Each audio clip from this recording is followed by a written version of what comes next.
Every man will consume your feminine essence to a degree, but the good ones will pour back into you too. So, I'm a licensed healthcare practitioner that works almost exclusively with women. My area of expertise is women's health and hormones, and I have noticed something over my years of clinical practice is that sometimes for some women, even when we get all of her ducks in a row health wise, she does not get better. And when that happens, we look more deeply into what's going on in her life. And it usually comes down to the fact that she doesn't have boundaries, or she's putting herself last on her own list, she's spread too thin, etc. And this is such an important piece of a woman's well-being. And I've started calling this feminine essence, this feminine life force that we have, right? Yes, we're all human beings, we're alive, we're, relatively similar to men, obviously, as human beings. However, we as women have this special feminine essence that gives us that desirability, that beauty, that charisma, that radiance. And this has nothing to do with age, it has nothing to do with looks, although it definitely enhances your looks when you're tapped into that, right? But you know what I mean. And I always say, think about any woman you admire and you just see her. Maybe she's strong, she's graceful, maybe she's well spoken, maybe she's feisty, but she has that spark. You know what I mean? We've all seen a woman that has this. And when a woman is tapped into this, she's absolutely unstoppable. She's beautiful, she's graceful, she's funny, whatever it is, but she's tapped into it, you can tell. And when a woman is not tapped into this, well, you can also tell, and we've probably all been there, right? I know I have, where you just feel burnt out. You're starting to feel more like a robot than a woman. Life is losing its beauty. It's almost like living in black and white instead of living in color, right?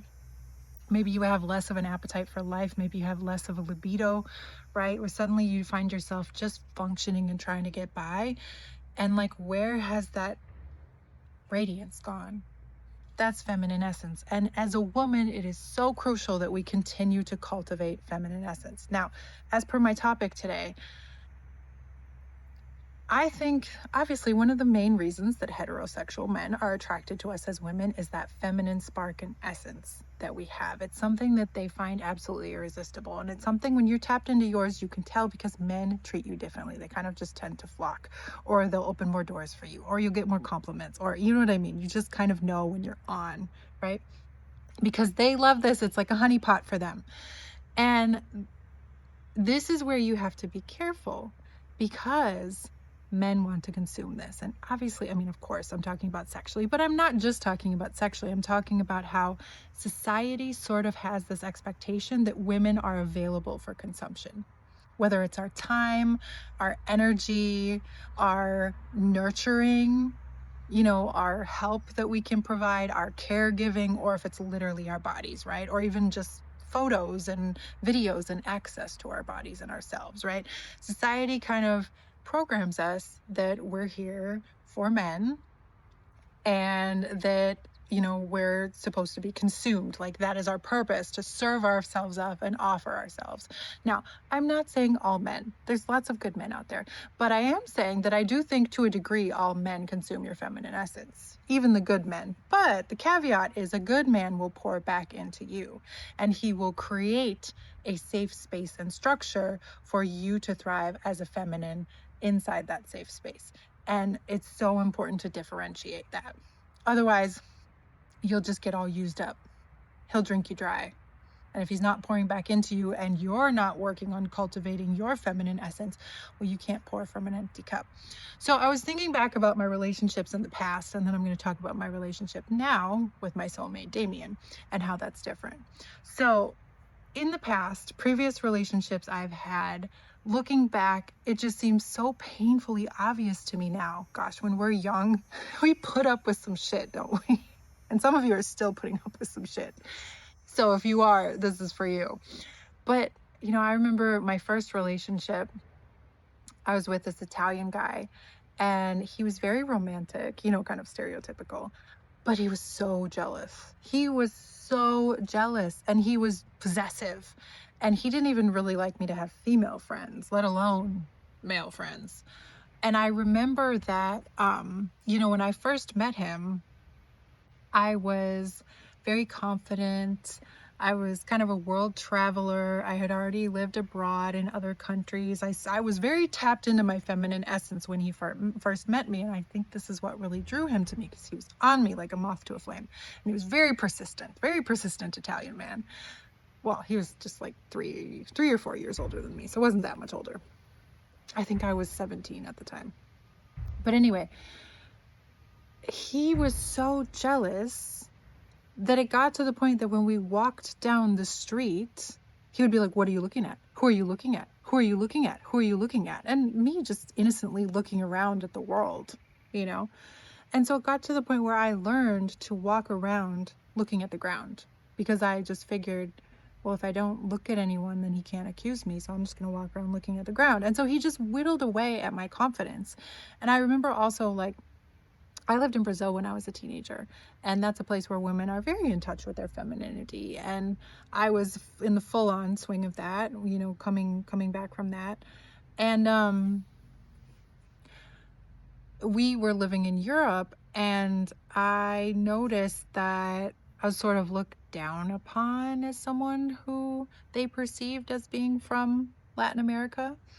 Um, you know, that's not knocking Europe. It's just saying, you know, if you're Latin, or if you're from other countries and you go and live in Europe, and they, you know, some people do perceive you as, you know, not good enough or different, or, you know.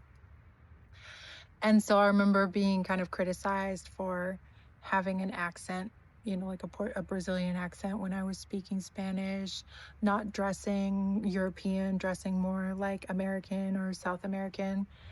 And I went from, you know, having a certain sense of style, to trying to completely change that so that I fit in better. I started straightening my hair. I started completely changing my outfits, completely changing my taste, so that I would fit in better for him, ultimately, right? I mean, everyone wants to fit in, but he like fueled a lot of that.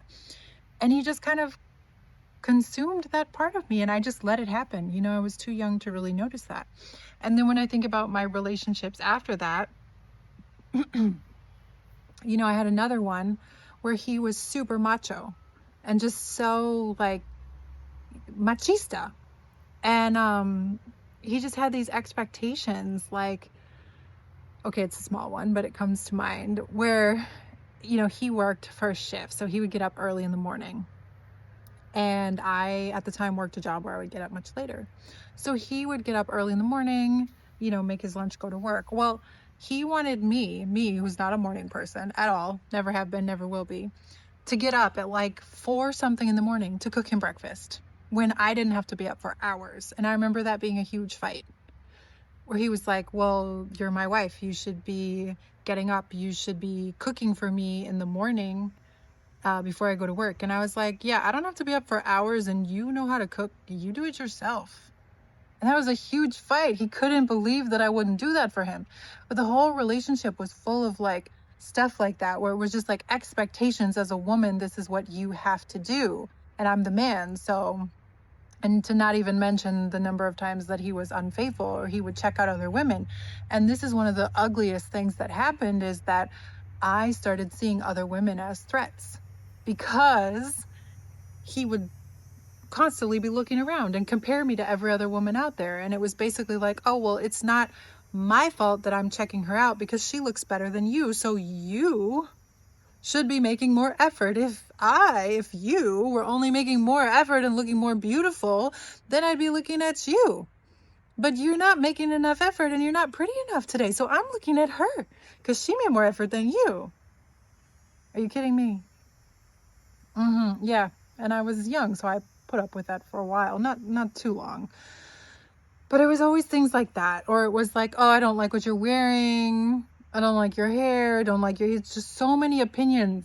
So many opinions. And I was always just trying to adapt and contort myself into what the perfect version of a woman was, according to him, always fighting for his attention, starting to see other women as threats, right? And at the end of the day, it did me absolutely no good. No good. No good.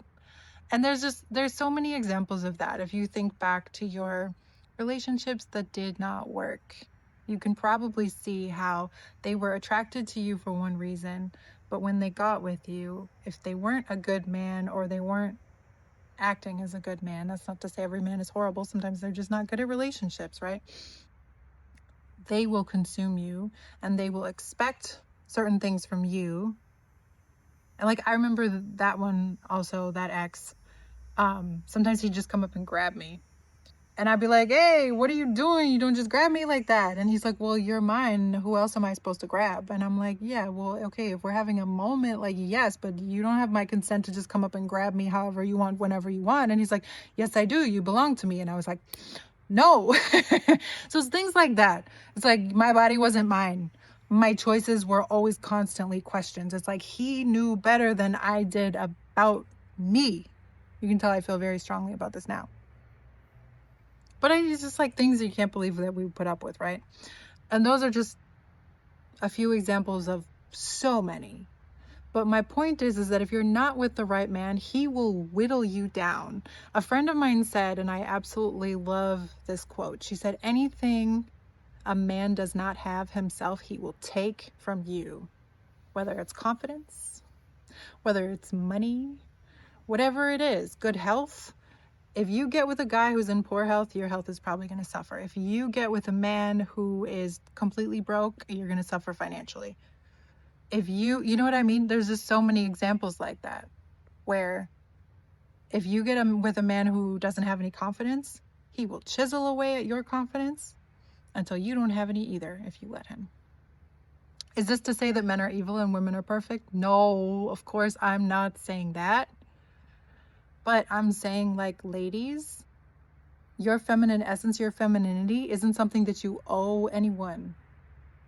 And you should only give it to a man who's worthy of it. Now, I'm with my soulmate, been with my Damien for 5 going on 6 years now. He is absolutely my person.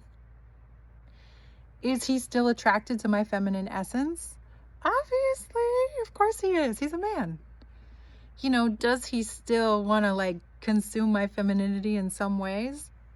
Yeah, I mean, you know how men are attracted to us and they want to be with us and touch us and be close to us and be intimate with us, of course.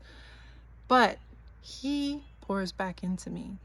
He nurtures me and loves me and helps me create a safe space in my life that gives me structure and safety, but still gives me space to grow and to be the woman that I am. Because one thing I noticed with all my exes is when I shined too much, they didn't like it. That thing that attracted them to begin with was the light they later tried to put out so no one else could see it. You don't go to a beautiful light and admire it and buy it and then break it so no one else can look at it, or put a sheet over it so no one else can see it, right? And that's what they did. And the difference, well, there's many differences, but the difference with Damien is that he encourages me to be radiant. And he gives me the space that I need to cultivate my feminine essence. And that's where it makes a difference. So every man will consume your feminine essence to a degree, but the right man will pour back into you and support you and help take care of you in other ways so that you can build a life where you can continue to cultivate your feminine essence, that thing, that spark that makes you unique. And if you've lost it along the way, it's time to go back and find that. What was the last age you were that you know you had your feminine spark? For me, it was 16. So, and I've been saying this, I'm starting to practice now. When I go to make a decision or I go to do something, what would bring my 16-year-old self joy? And I try to do that. Get back in touch with her. As women, it's so important that we don't lose that spark. Don't let life snuff it out of you, not just for your beauty, for your well-being. It's your life force. You need that as a woman. But the good news is that if you've let it got snuffed out, you can light that candle again. You can fill up your cup again, but you actually have to practice doing it. So how can you get back in touch with that woman that you lost along the way?